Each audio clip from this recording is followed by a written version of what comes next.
broken man sits on the sand, a photo lying in his hand, of comfort in his native land, his family in Syria. The man stands up to face the sea, who took from him his family, stands tall to let the whole world see, and tells the tale of Syria. My second child was born, a boy. This new life filled my wife with joy, but I feared our home would be destroyed. Bombs fell on Kobani. We argued till our eyes were sore. Our children couldn't take much more. Neither side can win this war. We had to leave Kobani.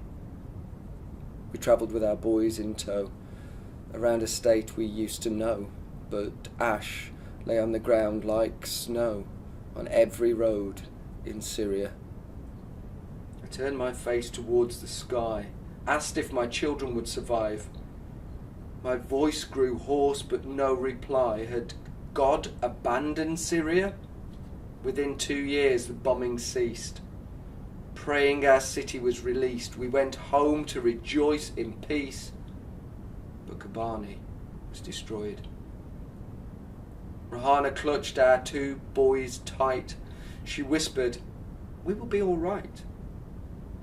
The bombs began again that night. Our home was destroyed. Yet again we ran away, left poor Aleppo in disarray. Turkey, I promised, we will stay until the war has stopped. As we arrived, the sun appeared. The town gleamed gold. My worry cleared. For seconds, I forgot my fear. In Istanbul, we stopped. For now at least we're safe, I thought. But this was not the land we sought. Hatred rose. The town was taut. I longed to take us home. Work was scarce within the city. The local men expressed no pity. They eyed us with hostility and longed to see us home. My wife could not accept our fate. The tension still did not abate. In Canada my sister waits, Rahana was resolved. I know about these men with boats. Across the Aegean Sea we'll float. I heard the hope catch in her throat. Our problems could be solved. I went to meet a smuggler man. He said he'd execute our plan, took my money and began to free us all from Turkey. I'd heard the tales of sunken ships, of children whose small fingers gripped onto their parents' sinking hands, the bodies that did not reach land. But it was dread that drove us on, and now my little boys are gone. The man looked up into the sun, but neither God nor anyone could help forgive what had been done. Abdullah's tale continued.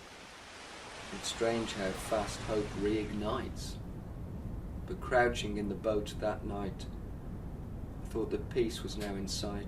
It hurts me to remember. My little boys grinned up at me. I told them that they'd soon be free. 2 short trips across the sea that'll always be remembered. Our crowded vessel left the pier. The waves were high, but my head clear. The small boat rocked. I tried to steer. My mind became befogged with fear. The boat was filled with water. I screamed out as the boat capsized. That was the last time my boys cried. I felt their hands slip out of mine. I tried to tell them they'd be fine, but my mouth was filled with water.